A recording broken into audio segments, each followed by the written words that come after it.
Hey guys, welcome to the channel, Sonny here, and today it is Friday the 2nd, and this is Global Lab as always, so this entire patch should be out next maintenance, so that would be the 7th, right? The same day we're expecting Olvia Academy. The schedule for next maintenance was already announced at the ball.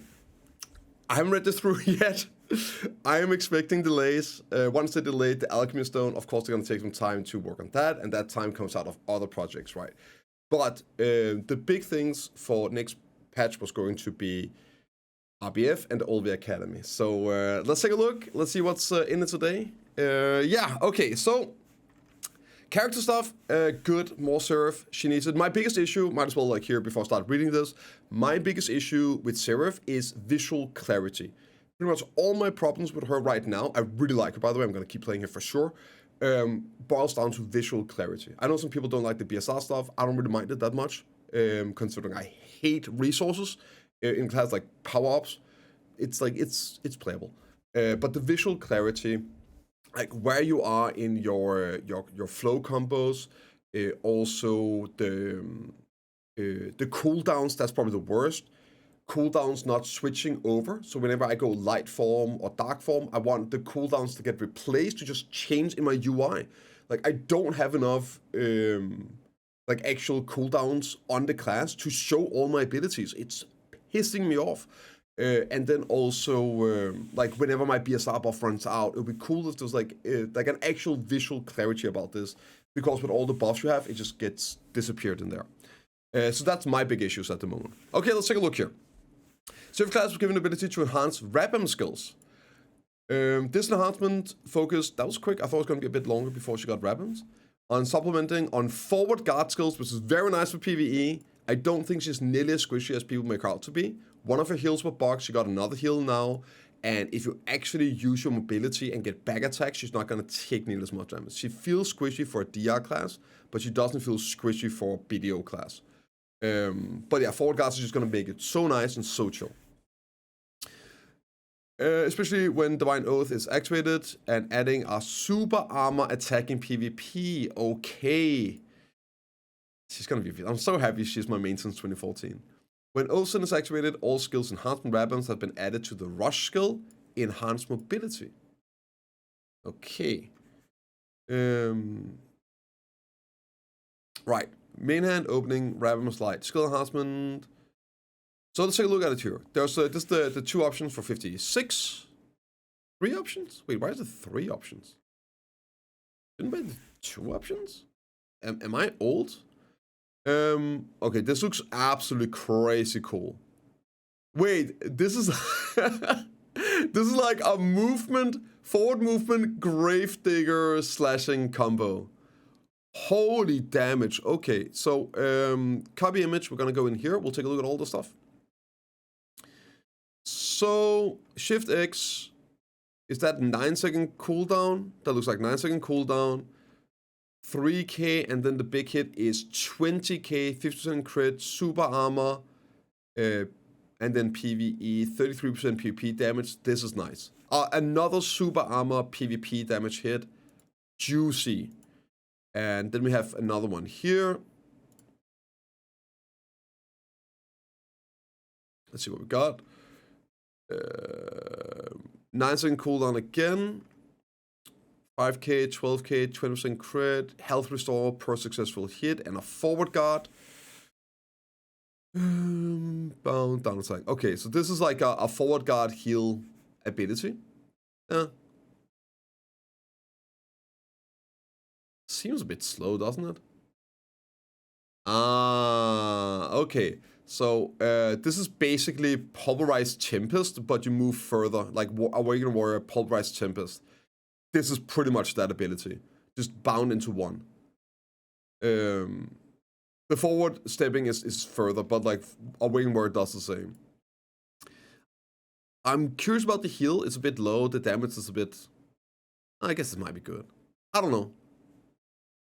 I'm not sure like it's gonna replace any of the other abilities, right? If this fits into your combo regularly, but I'm not sure it's gonna do it with this damage. She has a lot of hard hitting abilities. But like we're gonna play around with that and we'll figure it all out. Okay, and this here, oh, this is, okay, I get it now. This is if you are in light form, right? Or dark form. I think I get it. Okay, so those are the two abilities on the 56. And they actually, wow, okay, so they made light and dark versions of these as well.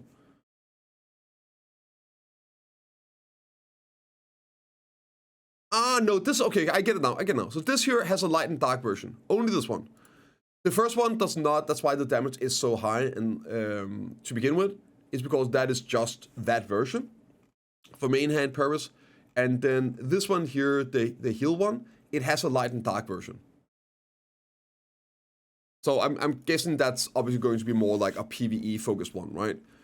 7 seconds cooldown. This is the light version. 5, 12, 100 heal, forward guard. Armor crushing 2? I'm not sure what that means. Down attack. Yeah, I guess it's just slightly more damage. That's about it. And then the dark form, 30k damage. Super armor while using the skill. Okay, so this is a full super armor ability. Interesting. Interesting. Let's see here. I want to take a look at this. Okay, super quick. Super quick. And the dark form here.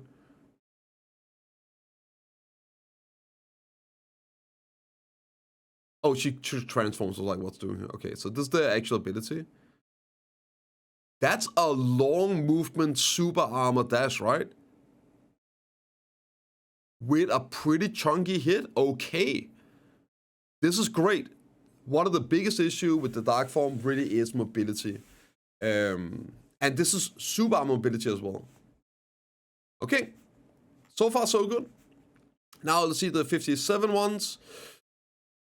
Oh, this looks like it's the armor break as well. Yeah, there we go. It has a debuff on it. So this is a dash with the armor break. Interesting. Let's take a look here. Copy image.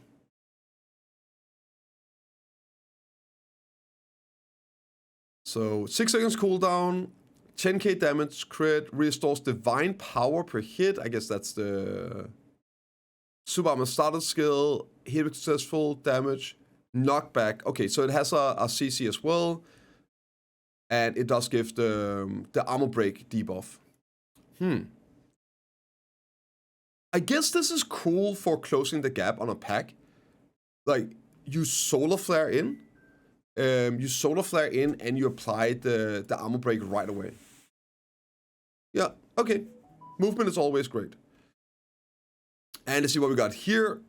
That's the alternate version.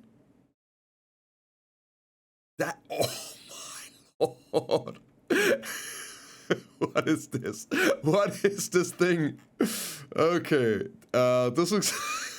What the fuck? 19 cooldown, 27k damage, 30% PvP damage, forward guard, down attack. Okay. It's just a hard-hitting forward guard. Cool. Yeah. It is what it looks like.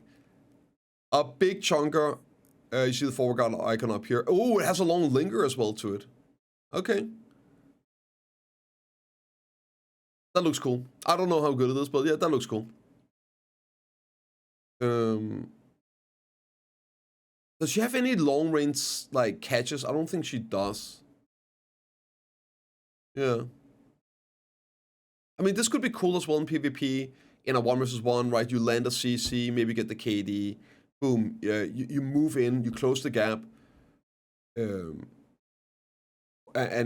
get the armor break, and now you can combo. Yeah, I could see that. But this one here, this is dope. This looks so cool. I wish it had down smash on. That would be cool then. Okay, and you have the ooh, okay, there's light and dark versions of the forward guard one.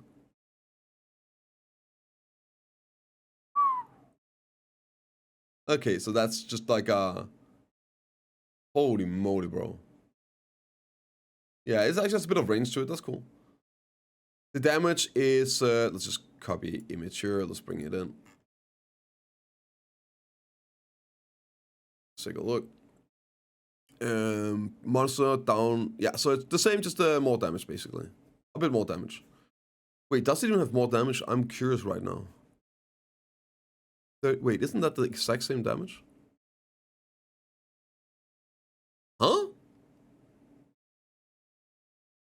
That is exact. What's the difference? Am I blind? Is it cooldown reduction? 7 seconds. Okay, so 2 seconds less cooldown reduction. I guess that's the only difference in the light form. To be fair, I hate power-ups. So the fact that abilities, like, you already C-buff, you already got attack speed, you already got the AP, that already powers you up a bit. I'm not a fan of being reliant on being in any sort of form or power-up state, because then it just feels terrible without it. Just getting cooldown reductions on abilities in light form, on top of the already, of course, getting your attack speed and damage, right? I like that kind of balance. I'm not a fan of this power-up. And then, of course, Dark Form is completely different class, basically. Let's see here, 5k, 20, that's 34k, almost 35k, Jesus. 100% crit, super armor. Wait, super armor, iframe super armor? What?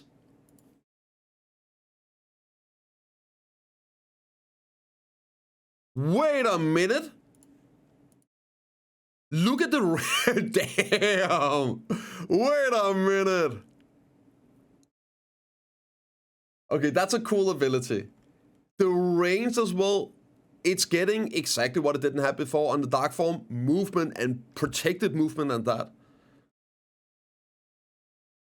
Holy. That's looking crazy, and the damage is awesome. Knockback, knockdown, monsters only. Okay. And what we got here? The last one. Wait, isn't this is like Awakening Nova type animations? Nah, is this Solar Flare Overwhelm? That's the grab animation though. Oh god. Oh god. Twist, this is Solar Flare grab basically. Don't tell me she got a second grab. There's no way. There's no way they gave her a second grab. No. It's just animation. It's not gonna be an actual grab. Like it didn't CC, right? Yeah, no. Okay. Right. So dig and stab commerce. After using dig and stab, hold L and B. Wait. Covenant. After using the dig and stab skill, hold left mouse button. With the overpowered sin activated, you can use the dig and stab skill by pressing W left. That's Solar Flare. While the overpowered sin is activated, use dig and stab technique and hold left mouse button.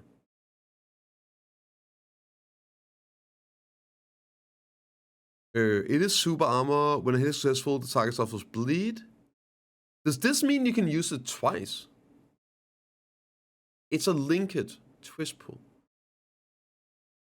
Let me know what you guys think this actually is, guys. I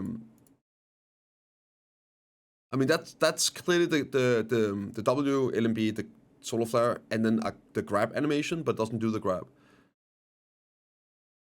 Is this a second Solar Flare? I'm struggling a bit to understand what this exactly means. But it is a flow. Dig in, stab, and pull out Divine Container in the Great Soul. The overpowered sin activated. You can use the dig mouse skill by pressing the mouse button. Use the dig mouse step needs. I'm not sure. Does it actually do the grab then? This is different, right?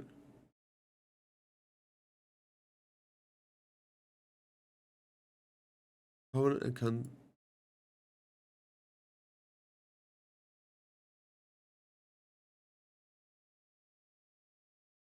Covenant. Dig stab covenant as using dig stab skill, hold left mouse button. This is the covenant and condemnation.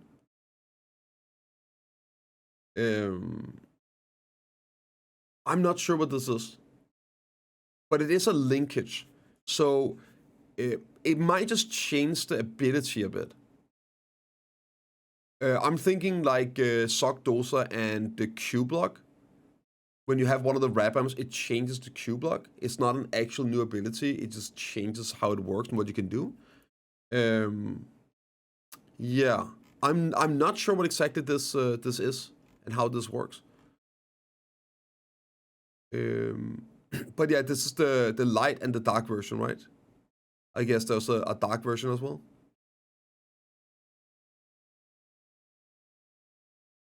Yeah, so this is the light form and then the dark form. Maybe it just flows after something else. And this is overlapping slashes. Okay, so this is the 56. You can either choose this one here, the twist and pull link, or the overlapping slashes. Let's see what this here is.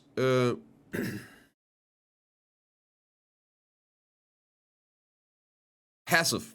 Overlapping slash cover can be charged by holding Q while using the overlapping slash technique. Can be collected, increase range, damage screens by 25% while getting complete. Add forward guard. The knockdown phase no longer applied when hitting successful. Oh. Yeah, so this is one of those that changes abilities.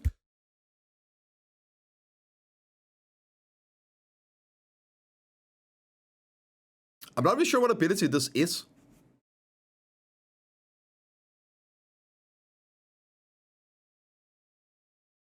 What is this?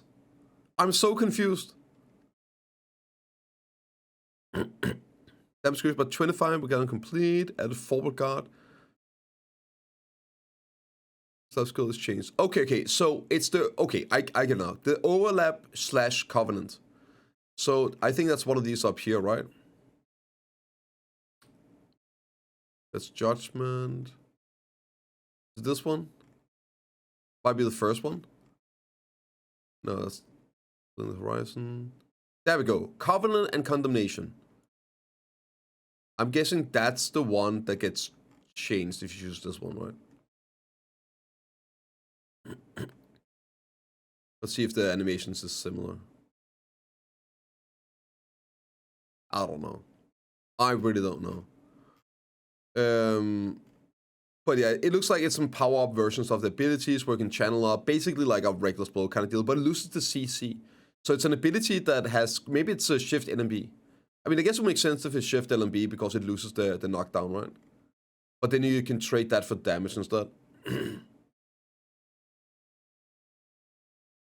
Yeah. Looks freaking great, though. This is gonna be fun to play around with. I don't really think the class needs too much in terms of PvE and PvP. So, like, these other abilities, they look like they're all useful. Especially Dark Form. Holy moly. Okay, let's see here. Added plus 5, 10 damage reduction. Yes. Okay, I think, so I've been asking for this as well. The problem with the class in PvE and why she feels more squishy than she should is you can't get the 20 DR buff other than Q blocking. They added it on Shift RMB for Awakening Warrior, and I was like, do that as well here, PA. That's exactly what I wanted. I think that's Shift RMB, but let's check. To be sure, great, she needed this. That means she's going to be up basically permanent in PvE. Let's see what ability this is. Oh, horizontal. Oh, it's Shift F. Wow. They are really overloading this ability. Are you kidding me? Shift, wait, that's Shift F, right? No, that's not Shift F. No, I'm blind. I'm blind. This one? That looks like that's the one. Okay, yeah, that's WRMB. WRMB. Okay. That's one I want used in for flowing as well. Great. Good. Fine. Should have been Shift RMB like Warrior, damn it. Cool. Super armor. You can use this to proc it. Great. That's gonna help a lot in PvE. Vanguard, improve the smooth linkage with other skills when firing forward and left and right. Ooh, is this that step?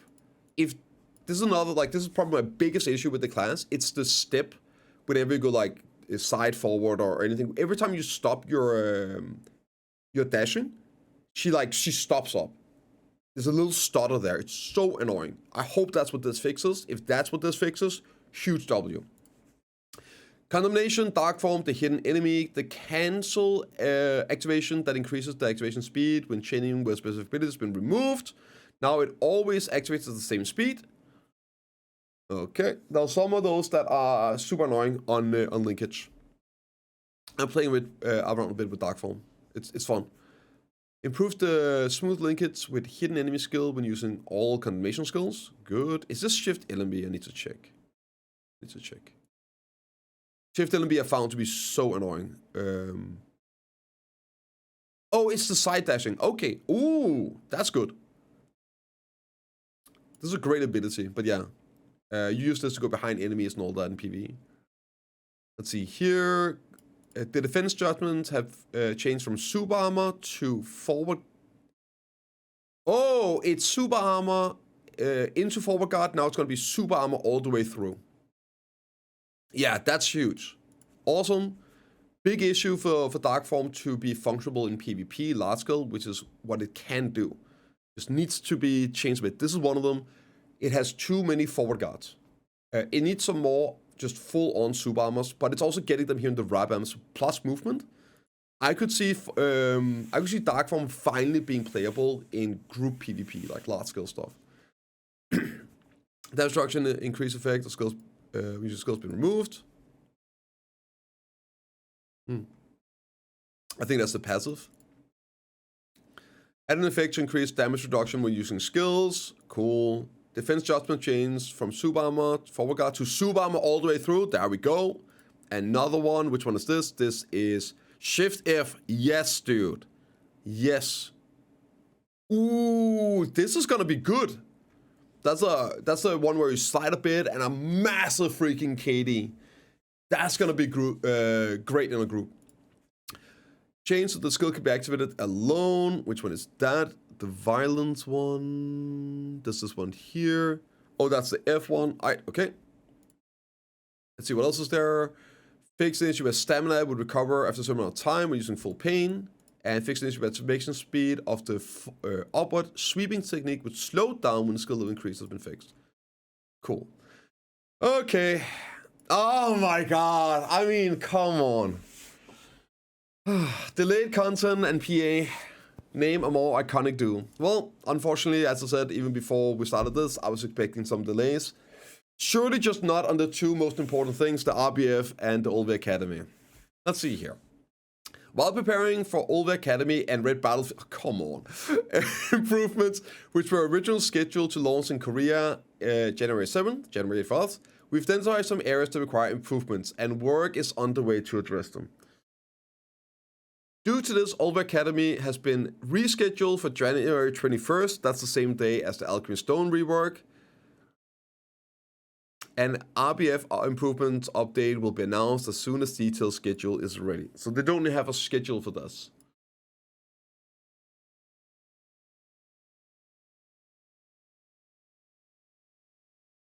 Yeah. I mean, for me, I was really looking forward to the RBF. Really looking forward to it. Seeing what they're doing, and hopefully it becomes active again. I love it, just jumping and playing game here and there. And I know so many people, a lot of you guys, have been planning around this January 7, right? Some of you have been selling your pinned Black Stars in prep for getting another one, or like holding off, waiting for it, even though you could go for sovereign weapons, etc., etc. So it's just so annoying to see this. Especially when there's a lot of people playing the game. This is for new players, right? You want anyone that's coming in from the ball announcements to pick up the game to naturally transition into Olvia Academy after season. So super disappointed seeing this. Expected but disappointed, right? Guild leader improvements. This is the guild buff stuff. If there's an English version. No, okay. The ancient Pudum, who had been the guild leader for a long time, leaves and is placed with a new boss, Mokus and Orc. Considering the route taken to the subjugation area with guild members, we added monsters located close to existing bosses. To further strengthen the guild content, which supports the settlements and gameplay of many adventurers, raid loot has been significantly increased. As such, we couldn't help but consider the heroes of the battlefield mercenary system, a system frequently utilized. If you move your guild to participate in raids doing merking, the profits will be excessively high compared to other weekly content. So you will no longer be able to use the merking to raid guild bosses. Additionally, guild leaders who filled most of the raids with mercs may have been concerned about a shortage of players. I mean, yeah, makes sense. To ensure that raids can be conducted with fewer people, the difficulty has also been lowered. Okay. This may be a truly regrettable decision for adventurers who have been participating in content as mercenaries. However, since guild leader subjugation is an important axis in guild life, we ask for understanding that this is a necessary change to provide various guild events and more rewards. They basically want people to join active guilds. Right. Join an actual guild instead of being in a dead guild and then merc out in other guilds. Actually building a community, and I know that there are merc communities. But hopefully some of those communities can then find together and make a guild that runs off together.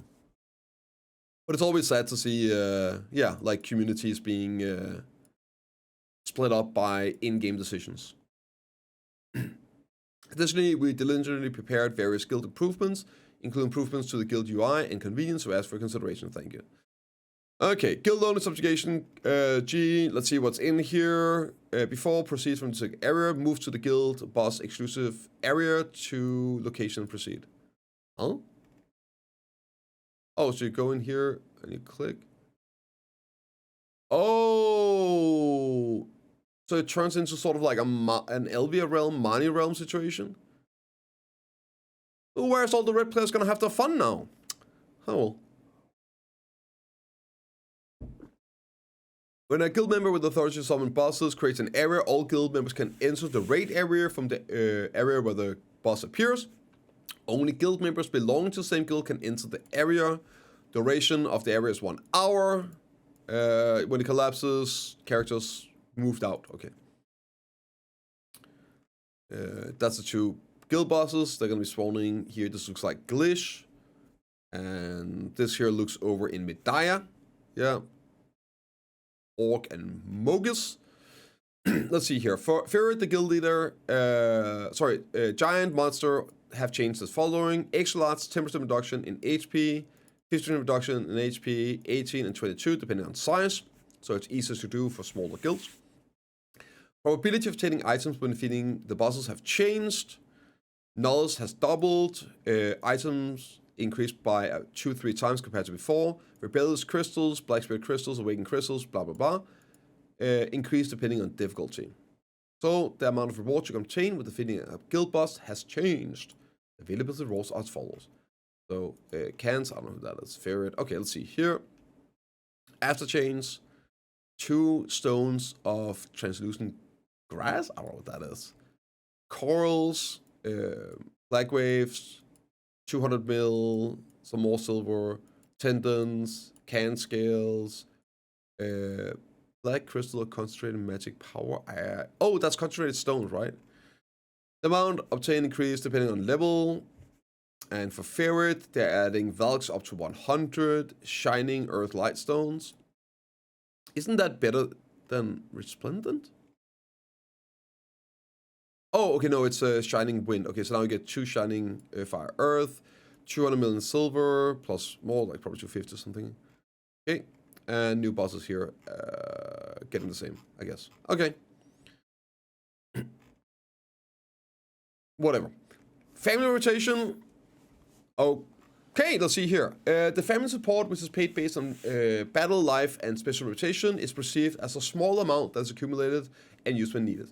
Due to various content changes, character growth, the utility has been somewhat decreased. Yeah, it's like it's basically nothing nowadays, right, compared to what it used to be, relatively. As your family grows in various ways in the future, we increase the maximum amount of family support to over 100 million silver. What? So you can accumulate a decent amount of silver just by 100 million silver per day. Jesus. Okay. A little half a bill plus every week. as a bonus just by logging in. I'll take it. We also changed the range of family rotation values and expand the maximum achievable range so there can be a new achievement goal for adventurers who are building a rotation in Black Desert. Has been increased based on family rotation. Before change, payment, and then after. Damn, okay. Wait, how much do I have? I guess you might get more or less now as well, right? Oh, this is just the new ranges expanded. How much is this? How much do I have? Family fame. Oh my god, I'm not even close. Jesus, I'm not even close. I got 12,800. I'm gonna be here. Oh my, okay, I guess I need to start pushing some levels into this. That's nice. A little something to work on the side. I like it. The actual amount of family fame they retained has been changed from 1 billion to 10 billion silver. Primordial Blackstone stacking. 12 adventurers more easily acquire enhanced probability Failstacks. You can now use the primordial stones to convert. So here we go. The amount is 25 for 110 up to 170 for 200 Failstack.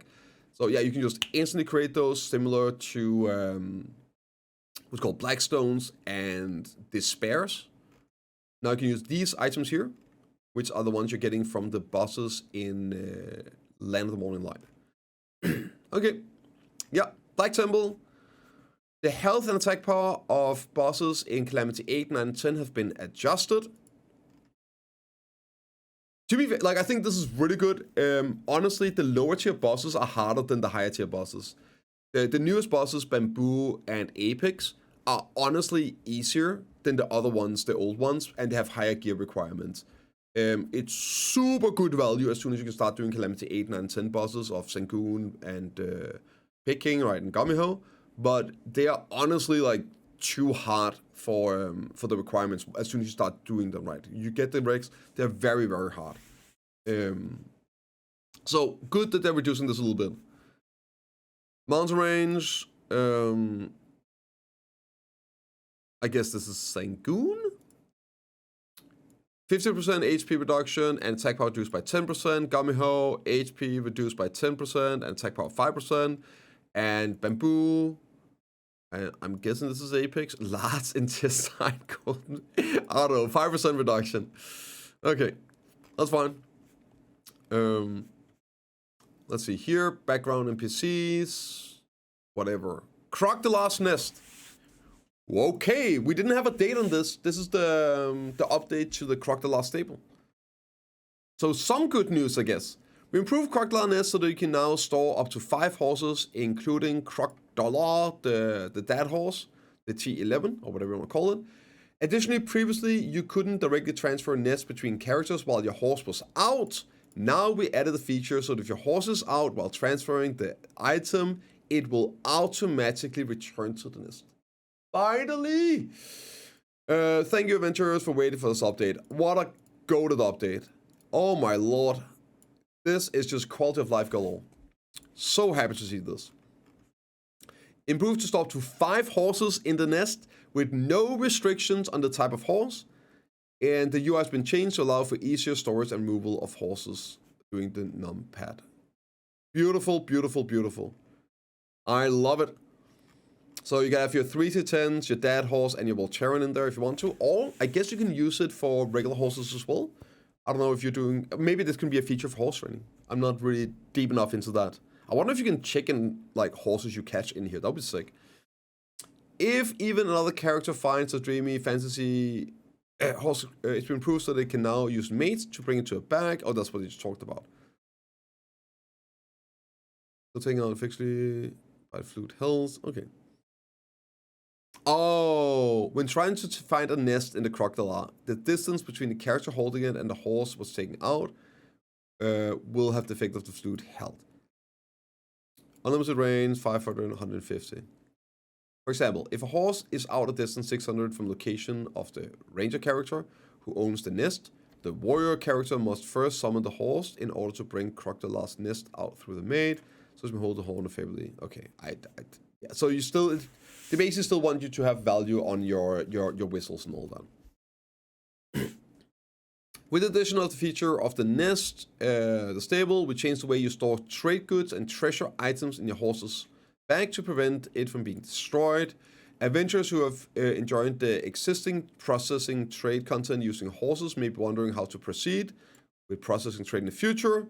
Carriages, elephants, donkeys, and other vehicles other than horses can still be used as before.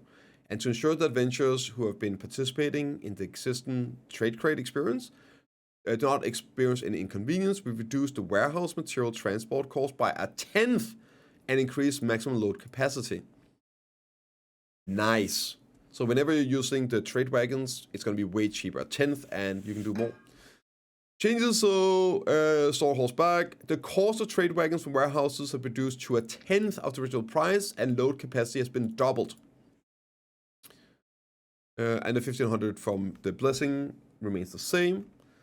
Improvements made so you can now release fish below a certain grade, even doing manual fishing. The function is the same as auto fishing. Okay, that's cool, I guess.